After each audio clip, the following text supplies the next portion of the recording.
Be it this AI-generated video floating around social media in China, derisively depicting future American workers slowly making what's now assembled in China.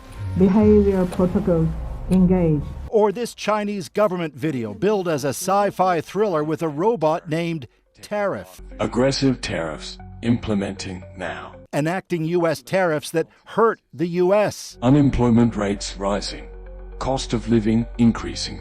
Or if that's not enough, this AI image posted by China's foreign ministry meant to mock U.S. President Donald Trump and highlight what all Americans may pay for Trump's tariffs, what China now calls Trump's economic bullying. On state TV in Beijing, retaliation. Word China is now ratcheting up its tariffs on American goods to 125%. That's after Trump upped U.S. tariffs on Chinese goods to 145%.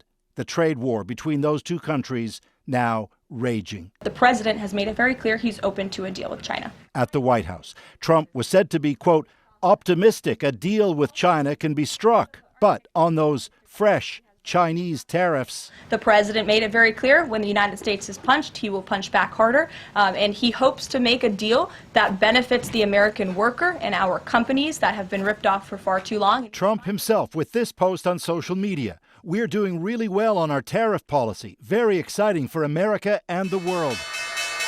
U.S. stocks ended the week on an up note, though still lower than before Trump's global tariffs were announced April 2nd.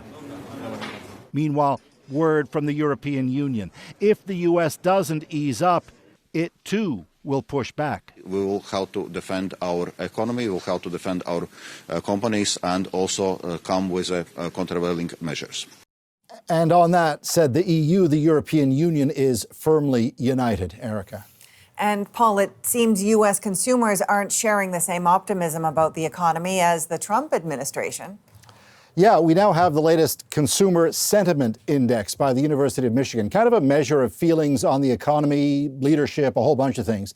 Bottom line is that it's now fallen to its lowest point since the worst of the pandemic, and it's the second lowest reading since the index began in 1952. Americans expect unemployment to go up and likewise prices. And by the way, sentiment dropped steeply for both Democrats and Republicans.